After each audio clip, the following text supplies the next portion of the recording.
여러분 안녕하십니까? YTN 시청자를 위한 옴부즈만 프로그램 시청자의 눈입니다. 먼저 뉴스 진단 시간입니다. 이번 주엔 군대 내 가혹행위 관련 보도를 모니터했습니다. 강혜원 시청자평가원과 정체부 신현준 기자 함께하겠습니다. 안녕하십니까? 네, 먼저 강혜원 평가 어떻게 들으셨습니까? 네, 지난 4월 육군 제28사단에서 윤모 일병이 가혹행위로 숨진 사실이 뒤늦게 알려지면서 사건으로 인한 파문이 계속되고 있습니다. 특히 사망 원인이 축소된 채로 알려졌던 사건의 진상이 지난 7월 31일 군 인권센터의 기자회견으로 드러나기 시작했습니다. 이를 계기로 또 다른 부대 내 가혹행위에 대한 증언들이 이어지면서 국민들이 큰 충격에 빠졌습니다. 임태훈 소장의 기자회견 이후 사건 경위에 대해서는 자세한 보도가 이루어졌습니다. 하지만 사건 경위가 밝혀지는 과정에서 한민구 국방장관 등 군 고위층이 사건에 대해 제대로 인지하지 못했다는 점 등이 차례로 밝혀지면서 관련 병사와 간부들이 조직적으로 사건을 은폐하고 축소하려고 했다는 또 다른 의혹이 불거졌는데요. 현재 관련 여론이 악화되면서 사건에 대한 재수사와 함께 다양한 해결책이 논의되고 있는 상황입니다. 이와 관련해서 사건의 진상을 규명하는 데 큰 역할을 했던 군 인권센터에서 이 사건에 대해 추가 조사를 할 수 있었던 배경에 대해서 설명 부탁드립니다. 네, 신현준 기자. 이 사건이 4월에 일어난 사건 아니겠습니까? 이렇게 네네. 뒤늦게 좀 밝혀지게 된 배경이 궁금한데요. 네, 일단은 이 사건이 일어난 것이 그 4월 7일입니다. 육군 28사단 윤모일병이 가혹행위로 숨진 날인데요. 당시 육군은 윤일병이 음식물을 먹다가 선임병에게 맞아서 병원으로 후송됐지만 숨졌다고 짤막하게 밝혔습니다. 마치 단순 폭행 사고처럼 이렇게 발표를 한 것인데요. 이후 군 당국은 윤일병 사건을 3개월 가까이 쉬쉬하면서 은폐해왔죠. 하지만 손바닥으로 하늘을 가릴 수는 없는 일이겠죠. 7월 30일 윤일병 가혹행위 내용이 처음으로 보도됐고요. 그 다음 날인 7월 31일 군 인권센터가 윤일병에 대한 가혹행위 세부 내역을 공개했습니다. 그 내용은 가히 충격적이었습니다. 윤일병은 자대에 배치받은 3월 3일부터 대답이 느리고 인상을 쓴다는 이유로 거의 하루도 빼놓지 않고 구타를 당했는데요. 이모 병장 등 선임병들은 가슴과 허벅지를 대걸레 자루가 부러질 때까지 폭행하기도 했고 2~3시간 동안 기마 자세를 세우기도 했습니다. 또 밤새 격리의 동작을 연습시키는가 하면 강제로 치약을 짜먹인 일도 있었습니다. 특히 윤일병이 숨지기 하루 전인 4월 6일부터 폭행이 집중됐는데요. 아침 7시 반부터 폭행을 시작한 선임병들은 바닥에 가래침을 뱉고 핥아 먹을 것을 지시했고 낮 12시쯤에는 윤일병이 힘든 기색을 보이자 비타민 수액을 주사한 뒤 다시 폭행을 이어갔습니다. 오후 4시쯤에는 선임병들이 냉동식품을 함께 먹던 윤일병이 쩝쩝 소리를 낸다고 다시 폭행을 시작했는데요. 가슴과 턱, 뺨을 때려서 음식물이 튀어나오자 바닥에 떨어진 음식물을 다시 핥아 먹도록 했습니다. 또 배를 때리고 폭행을 이어갔는데요. 윤일병이 침을 흘리고 오줌을 싸면서 쓰러졌는데도 꾀병이라고 뺨을 때리고 배와 가슴을 역시 다시 폭행했습니다. 결국 오후 4시 40분쯤 윤일병의 심장이 멈췄고 부대원들은 심폐소생술을 시전한 후 병원으로 이송했지만 다음 날 4월 7일 기도폐쇄에 의한 뇌손상으로 숨졌습니다. 현재 사망 원인과 시간대에 대해서는 병원에 도착하기 전에 숨졌다. 또 사인이 폭행에 의한 외상성 뇌손상일 가능성이 있다는 주장이 제기돼서 추가 조사가 필요한 상태입니다. 선임병들은 윤일병이 숨지자 음식을 먹고 TV를 보다가 갑자기 쓰러졌다고 입을 맞추고 윤일병의 수첩 기록을 찢어 가혹행위 근거를 없앴습니다. 하지만 군 당국은 수사 과정에서 이런 가혹행위를 파악했고 윤일병이 숨진 뒤 이틀 뒤인 4월 9일 가해자 4명을 4월 11일엔 가해자 1명을 구속했습니다. 군 검찰은 이를 바탕으로 5월 2일 이병장 등 5명을 상해치사죄로 구속 기소했습니다. 육군은 이에 앞서 4월 21일에서 25일 사이에 연대장과 대대장, 본부 포대장 등 관련자 16명에 대해 보직 해임 등 징계 조치를 취했습니다. 하지만 군 당국은 단순 폭행으로 숨졌다는 당초 발표를 바로잡지 않았는데요. 가래침과 구타를 당해 토해낸 음식을 핥아먹게 했다는 비인간적 행위 역시 밝히지 않았습니다. 반면에 사고 이후 군 당국의 움직임은 이례적이었습니다.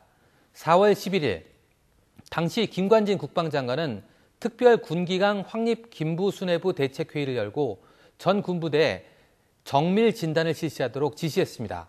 그 결과 모두 구타나 가혹행위자 3,119명이 적발됐습니다. 국방부는 윤일병 사건이 13년 만에 발생한 구타 사망 사건이었기 때문이라고 설명했습니다. 이런 이례적인 움직임에도 국방부는 윤일병 사건의 전모를 3개월 동안 쉬쉬하면서 발표하지 않아서 은폐 의혹을 받고 있습니다. 당시 국방장관이었던 김관진 청와대 국가안보실장은 부대 내 가혹행위를 몰랐다고 주장하고 있지만 단순 폭행 사망 사건으로 보고받고 이렇게 민감하게 반응했겠냐는 의혹이 제기되고 있는 상태입니다. 군인권센터가 이번 사건을 추가 조사할 수 있었던 배경에 대해서도 질문하셨는데요. 군인권센터는 군대 내의 반인권적 법률과 제도, 정책, 관행 등을 감시하고 개선하기 위해서 지난 2009년 발족했는데요. 국가기관인 국가인권위와는 달리 시민단체이기 때문에 폐쇄적인 군에서 성역 없는 감시가 어느 정도 가능했다는 평가를 받고 있습니다. 일부에서는 윤일병의 매형이 의사이고 외삼촌이 법무관 출신 변호사여서 사건의 진실에 접근할 수 있었다는 얘기도 나오고 있는 실정입니다. 네, 강혜원 평가원. 사실 군대 내 폭행 문제라든지 군대 내 사고가 처음은 아니지 않았습니까? 관련 보도들 쭉 어떻게 보셨는지요? 네, 최근 육군 제22사단에서 벌어진 총기 난사 사건의 충격이 남아있는 상태에서 또다시 군대 내 사망 사건이 알려지면서 장병들의 인권 문제와 관련해서 총체적인 점검이 필요하다는 공감대가 형성되고 있습니다.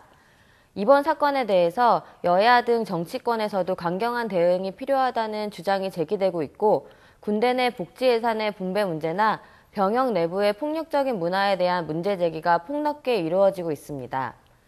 이와 관련해서 숨겨졌던 군대 내 가혹행위에 대한 제보가 줄을 잇다 보니 자칫 언론 보도가 가혹행위의 내용에만 지나치게 초점을 맞추는 선정적인 방향으로 흘러가지 않도록 주의하는 것이 필요해 보입니다. 수면 위로 드러난 사건의 세부 사항들을 정확하게 알리는 일도 중요하지만 보다 혹시나 남아있을 은폐된 사건들을 밝혀내기 위해서 필요한 제도적인 장치 등 더 많은 피해를 막기 위한 해결책을 차분하게 논의하는 장을 언론이 앞서서 마련해야 할 것입니다. 이와 관련해서 현재 이번 사건과 관련해서 논의되고 있는 해결책들은 어떤 것이 있는지 정리 부탁드립니다.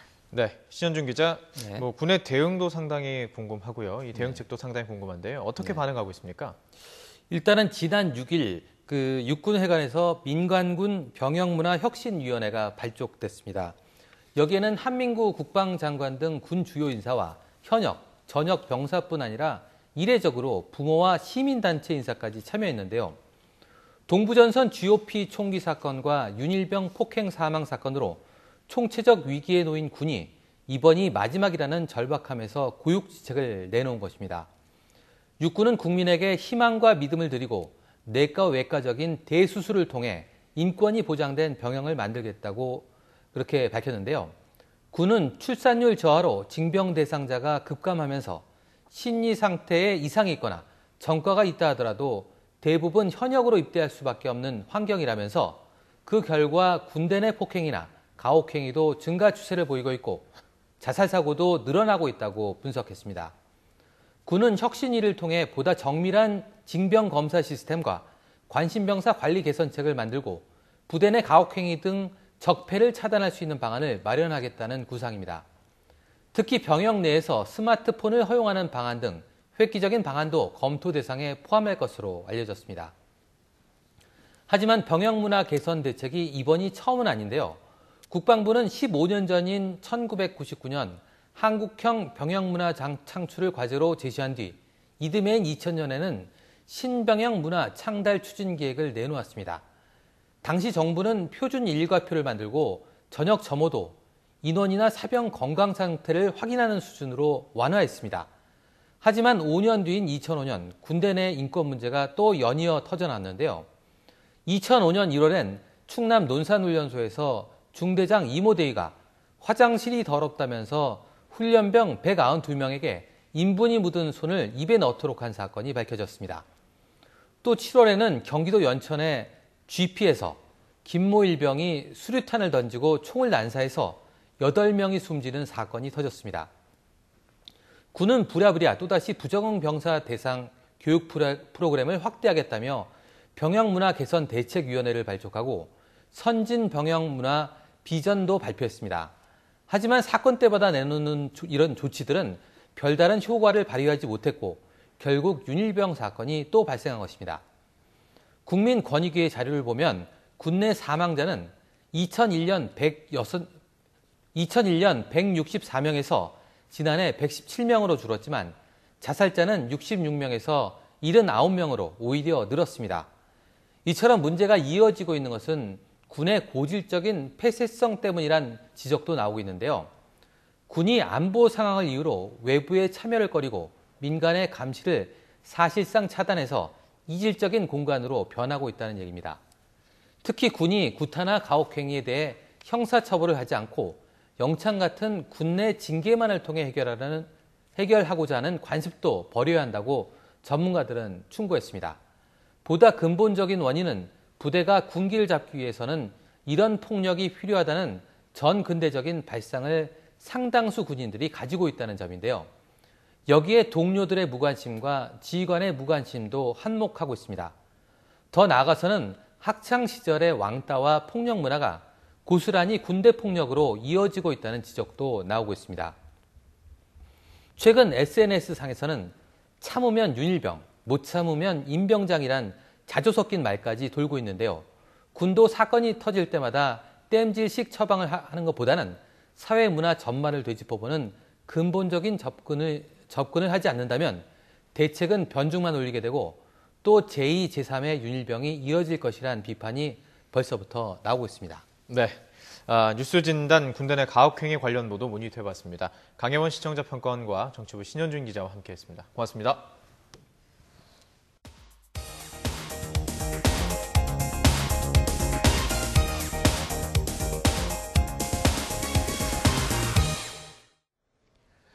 지상파 DMB 채널인 YTN DMB 프로그램을 평가하는 내가 본 마이TN 순서입니다.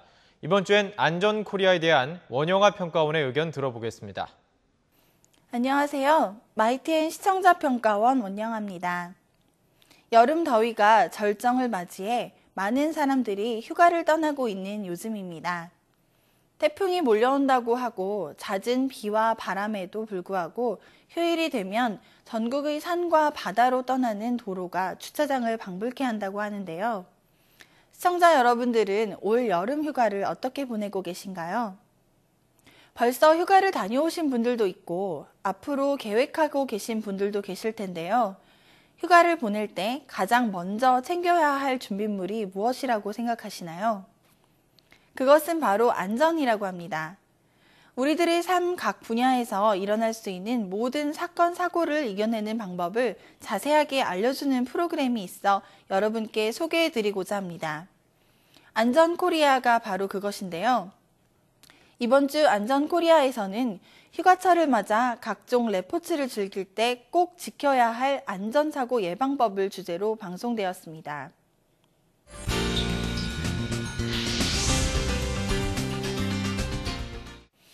이번 방송에서는 휴가철을 맞이해 많은 이용객들이 즐기고 있는 레포츠를 이용할 때의 안전사고 예방법에 대해 다뤘습니다.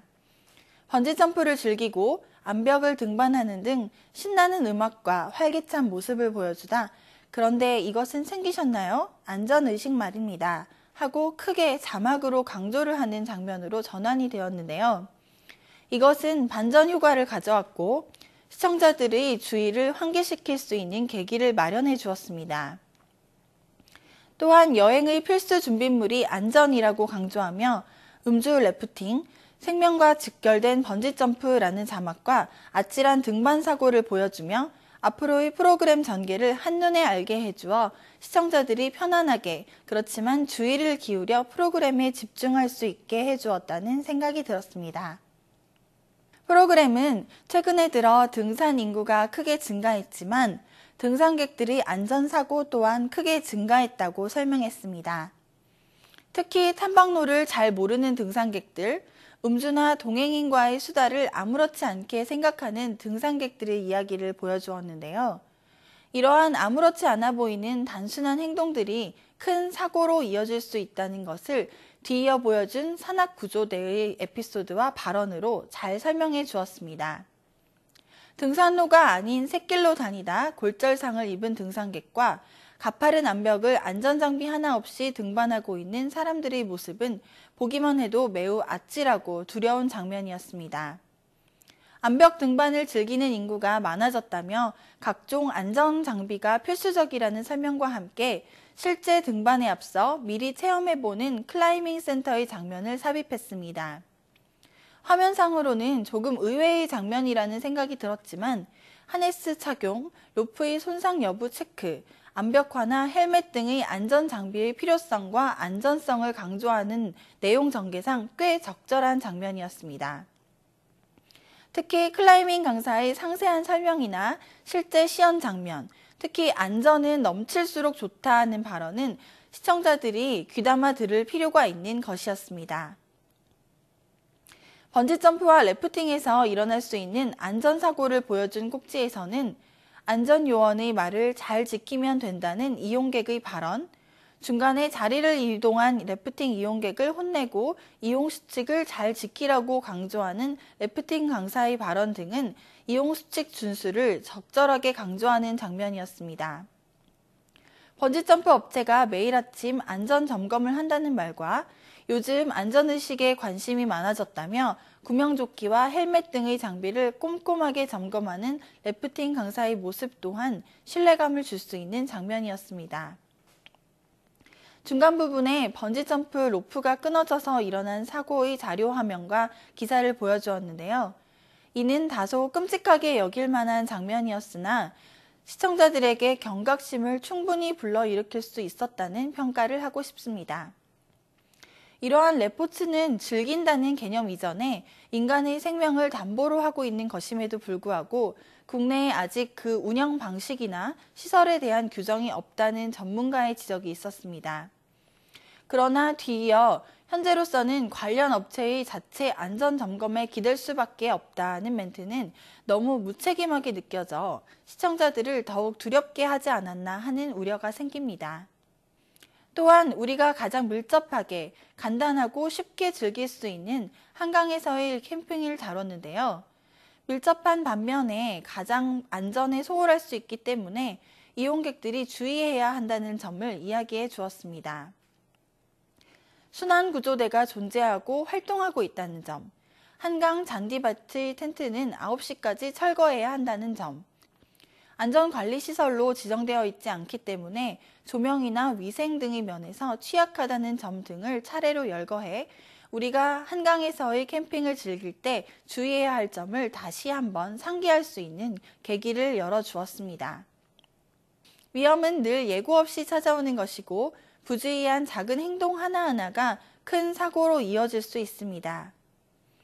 이번 안전코리아는 방송을 통해 휴가철에 일어날 수 있는 안전사고들에 관해 이야기해 주었는데요.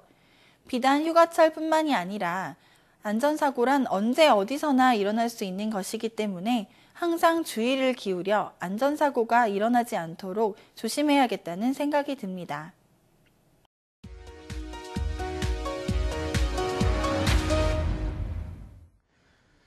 이번 순서는 시청자들의 지적사항을 정리한 모니터 보고 시간입니다. TV뉴스는 대개 소리를 듣지 않고 화면만 보고도 그 내용을 짐작할 수가 있는데요. 그런데 때로는 뉴스 내용과 관련 없는 엉뚱한 화면이 나와서 시청자들을 헷갈리게 하는 경우가 있습니다. 지난 5일 YTN에서는 새정치민주연합 신계륜, 김재윤, 신하경 의원이 학교 이름에서 직업이라는 단어를 뺄 수 있도록 법을 개정해주는 대가로 서울종합예술직업학교에서 금품을 받은 혐의로 검찰 수사 대상에 올랐다는 뉴스를 보도했습니다. 그런데 뉴스를 방송하면서 이 학교와 전혀 상관없는 국립대인 한국예술종합학교의 현판 화면을 내보냈습니다. 게다가 이 화면 위에 서울종합예술직업학교 최근 학교 이름 변경이라는 자막이 나와 시청자들을 헷갈리게 했습니다. 이 같은 영상 편집 오류는 뉴스의 신뢰도를 떨어뜨릴 수도 있는 만큼 각별한 주의가 요구됩니다. 지난 6일 YTN에서는 최근 우리 사회에 큰 파문을 일으키고 있는 군대 내 폭력 실태에 대해 대담 방송을 했는데요.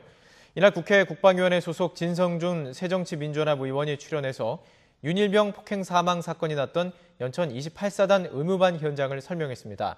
그런데 진 의원이 현장 사진을 보여주는데 거치대가 준비 안 되고 카메라샷도 너무 멀어서 사진이 제대로 보이지 않고 시청하기에 불편했다는 지적이 있었습니다. 이처럼 현장 사진 등을 보여줄 경우에 사전에 거치대를 준비하고 카메라를 줌인해 내용이 제대로 전달될 수 있도록 사전 준비를 철저히 했으면 합니다. 지난 5일 YTN에서는 윤일병 폭행 사망 사건과 관련해 과거 군대 내 폭력과 그로 인한 피해 사례를 보도했는데요. 2008년 잦은 폭력에 시달리던 이등병이 내무반에서 수류탄을 터뜨린 사건을 전하면서 배경 화면에 철원 GP를 GED로 잘못 표기했습니다. 지난 4일에는 윤일병 사망 사건과 관련해서 한민구 국방장관의 기자회견을 방송했는데 한 장관이 지휘고하를 막론하고 책임을 묻겠다고 밝힌 대목에 대해서 자막이 지휘고하라고 잘못 표기됐습니다. 큰 글씨는 틀리면 바로 눈에 띄어서 보기에 좋지 않을 뿐만 아니라 뉴스 신뢰에도 금이 가는 만큼 세심한 주의가 요구됩니다.